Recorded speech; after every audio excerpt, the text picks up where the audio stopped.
Hi, welcome. I'm Dr. Myron Wasuda, and I'm the president of MSRO Science Incorporated. We're a small nonprofit that's dedicated to providing access to telescope time for those individuals who are using or needing telescopes for research, astrophotography, or for just exploring the wonders of the night sky. We provide this time free of charge, and we offer training as well as research opportunities. So this video that you're watching is the first one in a series that we'll be putting out that shows how to operate our telescopes. We currently have 3 discrete stations, stations 1, 2, and 3. And this video is specifically tailored towards using station 3, but a lot of what the content is in this video can be used and applied for the other stations as well. So station 3 is a small 4-foot by 4-foot roll-off roof structure, which I'll show pictures of in just a moment, and has an 8-inch RC scope in it. So to access it, you have to use a screen sharing program called TypeBNC. So you need to install TypeBNC on your computer. And I'm going to go ahead and share my screen now so that you can see how we do that. So on your computer, you'll download TypeBNC Viewer. You don't need to use the server section or part of the software because that's used when your computer will be the one that will be hosting individuals. So to access our host computer, you just need to download and install TypeBNC Viewer. And when you do, you'll see a screen that looks like this. And the IP address, remote host address, will be given to you via email or text messaging so that you can go ahead and connect to the remote computer. It's just a string of numbers with a port address on there, which again will be provided to you. You click connect and there will be a password that will be required, which again will be provided to you before observing begins. And you just type in that password and it takes you to the login screen of MSRO Station 3, which is what you see here. Now, the first thing that we recommend doing when you log in like this is to connect to the telescope using the Path Hub and then opening the control software. All the software that is used to operate the telescope is coordinated over here or located in the right-hand upper part of your screen.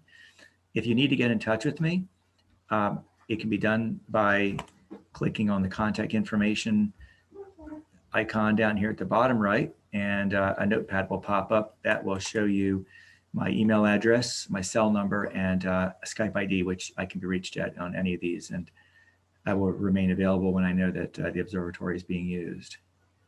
Okay, let me show you what the observatory looks like. So the station is a small, as I mentioned, 4-foot by 4-foot structure that uses a box that was actually a chemical storage tank, and I converted that to a small enclosed structure with a roll-off roof, which uses a curved PVC membrane.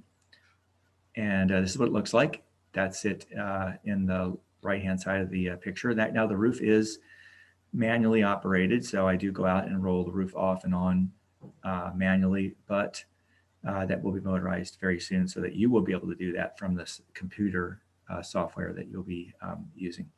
In the background, you can see the upper left is another station with a dome. That's our Station 1 telescope, which has the 165 millimeter Explorer Scientific APO refractor, which we use for any number of things, including exoplanet work, and which has been already used in conjunction with the test mission by Jerry Hubble to confirm a candidate that was under observation by the TESS satellite, and he confirmed that that was actually a star that had an exoplanet around it, and that's the observatory and telescope he used for that work. So we are very proud of that achievement. So that's what it looks like. The station currently has a 8-inch RC telescope in it, which is on a CGE mount that has been modified by Explorer Scientific and Jerry Hubble to have the PMC-8 control system on there. So it's a CGE mount, but we took the old motors out and we put new stepper motors in, and it's a really nice mount.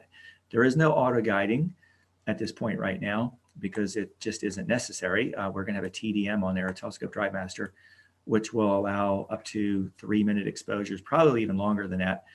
unguided, and will still give you nice round stars. To see the observatory from the inside, we do have a webcam.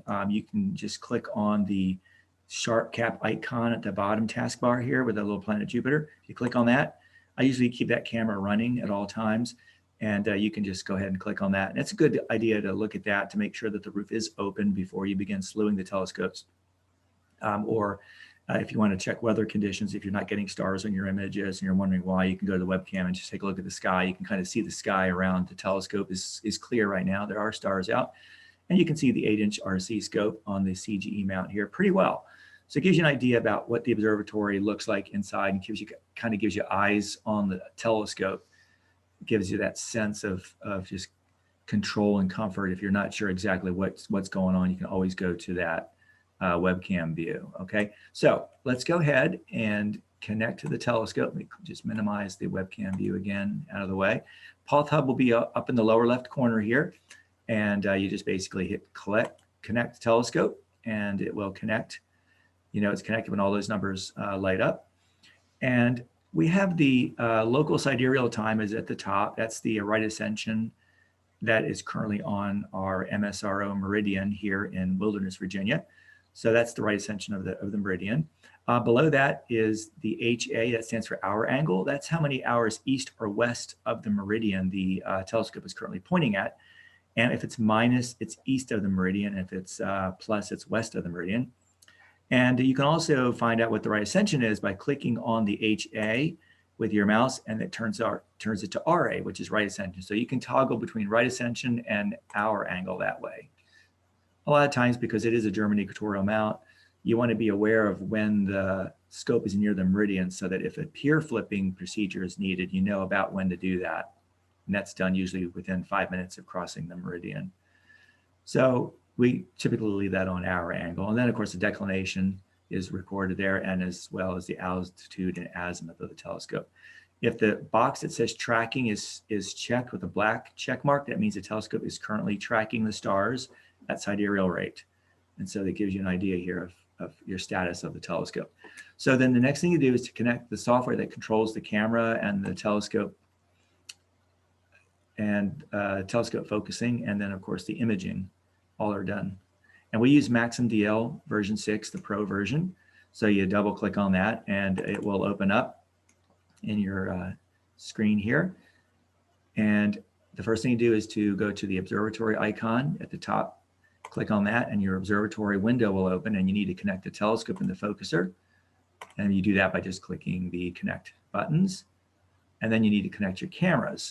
And the camera that we use in MaximDL right now, the currently configured camera with this telescope, is the QHY 178C. It's a one-shot color camera, which is really nice for taking really pretty pictures of things in the sky. It's not really meant to be a science camera. Right now, this station is being used for training purposes and for astrophotography, but we will eventually upgrade it, and we'll have a filter wheel in here with the full complement of Johnson's Cousins UV-VRI filters, as well as a spectroscopy filter called the Star Analyzer. Currently, all those are available on our Station 2 telescope, which is the 12-inch SCT, the Meade LX200. And that station is Station 2, and we'll have a video on that as well coming up. So to connect the cameras, you just click on Connect. You don't need to worry about any of the other buttons on here. It automatically knows what camera to go to, but you do have to turn the cooler on. So go ahead and go down to Cooler and click on the cooler. Your images will be much cleaner, much less noise if you have the operating temperature of the camera down to -20, which is where we've got it set for right now. And so you can monitor that status by looking at those there. So the last thing that we need to do, we've got the camera and the telescope connected. We've got Path Hub fired up. What we need to do now is we need to connect the telescope to a star chart program, and we use Cart to Seal, and it's right over here. So double click on that, and Cart to Seal will pull up, and you just basically need to connect the telescope to Cart to Seal, and then you are ready to begin observing. So let me show you how to do that, and then that will be it for this video, and we'll take up slewing and plate solving and focusing in another video.